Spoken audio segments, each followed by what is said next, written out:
We've got the marketing genius and all in as visionary alongside us.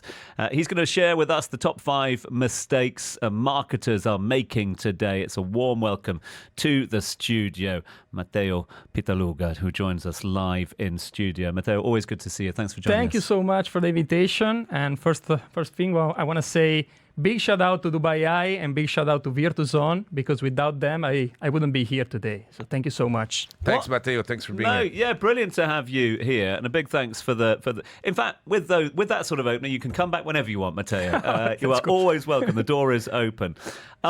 Marketing. Yeah. Did you gravitate towards marketing? What sort of point did you realise this is my métier? This is what I'm good at. Well, I started working as a bartender and had some experience in hospitality. I managed a restaurant in Australia back in 2011. And then I moved to Ibiza, Spain, where I started my own boat party company. We were running events like crazy. Imagine filling up a boat with people, music and everything. But I had a problem. I was selling tickets on the beach every day. Every single day. This was in 2012. Where's the problem? I don't see a problem so far. Bro, it was crazy. Imagine 35 degrees, you were dying on the beach all day. And then people start saying, I already have my tickets. How did you get your tickets? Online.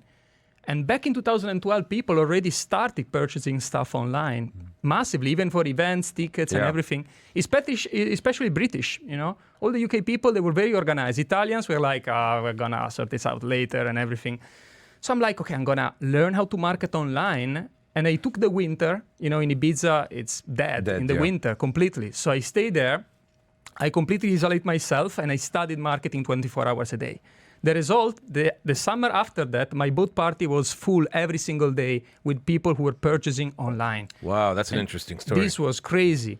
I never had to go to the beach anymore, and people were just purchasing online. And how did you learn on your own? So what kind of resources did you have access to in order to Mentors, just mentors. Because I realized like traditional education is not for me, even school, because I studied marketing at school.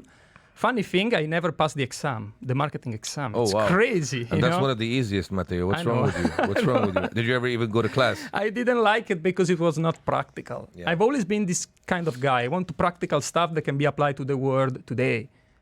And then I found people online who are really successful at what they do, and I started purchasing training from them. And then obviously I took some classes also.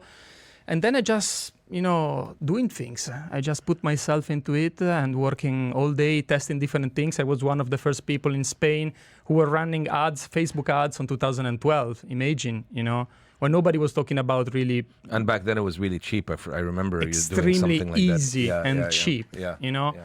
So seeing the success, other entrepreneurs start asking questions and advice. So this is how I launched Marketing Genius at the beginning. It was just an online course, 100 videos, and you can learn marketing and do it on your own. And the day I launched it, I had 100 customers the same day. It was it was huge, it kind of exploding.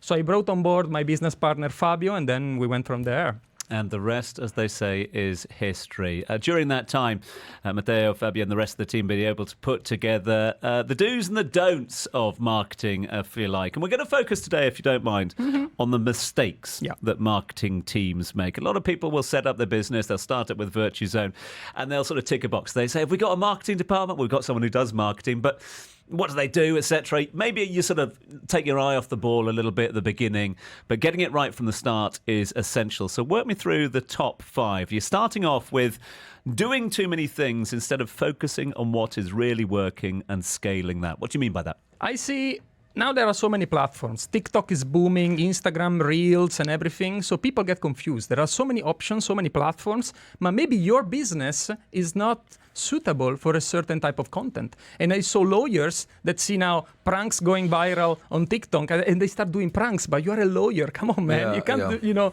just be ridiculous. So it's extremely tricky. It's extremely tricky. You're absolutely right. I mean, it's taken us years at Virtuoson, at least. It's taken us years to get that art right. It's cost us thousands and thousands and thousands of dollars. It's, you know, we think that social media is just social media. You just categorize it as social media, but it's so different. Like Matteo's so right. Between TikTok and LinkedIn and Facebook and Instagram and all these, it's a completely different audience, and it needs a completely different medium to communicate with them. Like You can't do pranks on LinkedIn, for example, right? It's just try. yeah, you try, but good luck. But LinkedIn is much more of a professional network. You have to have a lot more professional approach and academic approach to things. Whereas TikTok, you can go out and do anything you want, and you'll get following, and you'll get eyeballs, and you get all that. So yeah, it's becoming extremely Also, tricky. you don't have necessarily to be everywhere. You might be good at only 1 or 2 platforms, and that's it. You can scale your business just with that. Yeah. So don't get confused. Just find what's working for you and just double down on that, optimize that, and scale that. Number 2, not working on your status. What do you mean by that? Status is big. It's huge. Status means, well, everybody wants to attract affluent clients, like people who spend a lot of money, high quality clients. But the question is, those clients, are they going to buy from you? Look at your website. Look at the stuff you post online. You got to work on your status starting. Also, we can link it to mistake number 3, which is not showing your face, right? Now, entrepreneurs have to be a little bit of celebrities because we are in the era of personal branding. You agree with me? I personally think we overdo it at Virtuous. yeah. Well, The you old have to rock work on stars of that. Virtue Zone over there. Because people buy from people, not from companies, you know. Back then, one of the biggest accountants in Italy asked me for advice, and I look at their website, huge accountant, thousands of customers, one of the best in the country. I look at their website, there is no picture, nothing, just block of text, and that's it. I'm going to handle you my business, my taxes, my stuff. I don't even see your face, you know? So how you dress, what you post online, you got to work on your status, and status can be crafted. You don't have to wait for anybody to give you a word and stuff, you know? Just start showing that you are a pro and you're good at what you're doing. Work professionally, change the pictures in your profile picture, website, just increase the perceived value of your brand. You're going to start attracting better customers. It's really interesting you say that because this time last week, sat in that chair over there was Shiraz Khan, who's the guy behind Fame here. And Shiraz came up with a lovely little phrase. He was saying, and he's worked with Kardashian and Bieber and everything. He's, worked over in Hollywood. But his phrase was, you know what Dubai's taught me? He's taught me that entrepreneurs are the new influencers. They're the new celebrities. They're the people that when they walk into the room, people want to talk to them, not the actors anymore. Absolutely. Totally agree. So you've got Completely. to sort of nurture that a little bit. Completely. Yeah. You got to work on you craft your status little by little, and then you go from there. Yeah. Mistake number 4, not running ads and considering pay advertising as a cost instead of an investment. This is huge because you're thinking that just posting stuff online is doing marketing. That's not marketing. Marketing is when people see your stuff, when people see what you're selling. So you have to attract more visibility and attract new eyeballs to your business every day. How do you do that? Now you can't compare with these kids that are 16, 17, 18 years old. They're so fast and they produce content, a lot of content every day. So how do you beat them if you are a man in your 40s, 50s, or 60s? You can't stay on TikTok and produce videos every day. You weren't born with that kind of technology, you know? So you're not used to it. So how do you beat them? Especially Tom. Especially me. But I own it. Tom, you would be the king of online advertising, I'm telling you. You know? Now you tell me. Now you tell me, Teo. No. This is so good because you pay to play. This is how I call it, pay to play. You just put some money on advertising and you get so much visibility. This is how you should do. Last one that I'm interested to find out about this one. AI. Everyone is falling back on AI as the goose to their Maverick in their fighter jet at the moment. Can you depend on AI? No, absolutely not. Look, I bought a Tesla recently and I was shocked because Tesla drives by itself. But are you going to sleep in your Tesla while it's driving on the Sheikh Zayed Road? Never.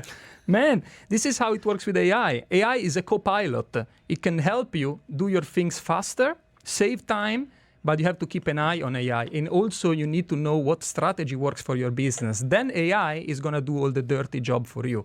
You know, produce the content, cut the videos and stuff, or edit the images. But you need to know what's working on your business. And you need to give prompt, specific instructions to the AI. It's a co-pilot. It's not a substitute of somebody. Also, many people say, so many people are going to lose their job for AI. Well, some of them might, but also the smarter people are going to use AI to produce double and go much faster. This is how I see AI. And also, you don't need 1,000 tools. You need to find the 1 or 2 tools that applies for your business and what you're doing at your daily work and just use them and become a pro at using them. You're going to save so much time and go 10x faster. So that element of trust that you mentioned, people are putting too much trust in AI at the moment. Use Yeah. it as a tool. Yeah, of course. They think I'm going to delegate everything to AI. I'm going to sleep and make money at the same time. This is not going to happen. It's not going to get your No, business no. going. You need to find the tools that are working, become a pro using those tools, and then maybe one day you're going to delegate to AI, but it's going to take some time. Final question from me, and we can't thank you enough for this advice. You know, people are scrambling for time with this man at the moment. They're scrambling for this advice. So you've been kind enough to give us this advice today. That's the top 5 that we've run through there. But if there's one piece of advice out there, if there's one thing to keep in mind, specifically for startups, specifically for people looking to set up early 2024, what is the one piece of market advice that you would? That's very simple. Ask your customers why they bought. Nobody does it. So what made you choose us? Maybe they say, oh, I saw your videos, or maybe they say, I just saw your website, whatever it is. I like your logo. Yeah, it could be anything. Yeah. And then just focus on that and making More of that. You know what? I don't even create my marketing. My customers create my marketing because I ask them why they bought, and then I optimize the email I send. I just write what they want to see. Yeah, you're right. And is that finding just one reason through that? I mean, if you find multiple reasons, should you be investing in all of those? Absolutely. Yeah, Okay. all of them. Yeah. Yeah. Because this is why people buy. You don't have to create the wheel. Matteo, we are out of time on this occasion. We could speak for a lot longer, as you well know. But listen, if people want to continue that conversation with you, how do they find out more about you and the team at Marketing Genius and All Inners? Yeah, you can visit my website, allinners.com, my website, matteopitaluga.com, or just follow me on Instagram. Yeah, do reach out to Matteo and say hi. Here for Christmas, going away. I'm here. So keep on working, don't Yeah, you? of eh? course, man. Times they are changing. He loves work, this man. That's what it's all We're about. not gonna stop, man. Matteo, grazie mille. you so Thank you much. so much Thank indeed you. for being with us, and a big thanks to you for your time. Right, what have we got coming up next? Would you choose to buy used baby items or rent furniture? We'll meet the founders of SMEs Thriving in the Circular Economy. Questions 4001 on the text message. WhatsApp's on 0487155500. This is Starting Up with Tom Urquhart and Virtue Zone. Business set up with no regrets.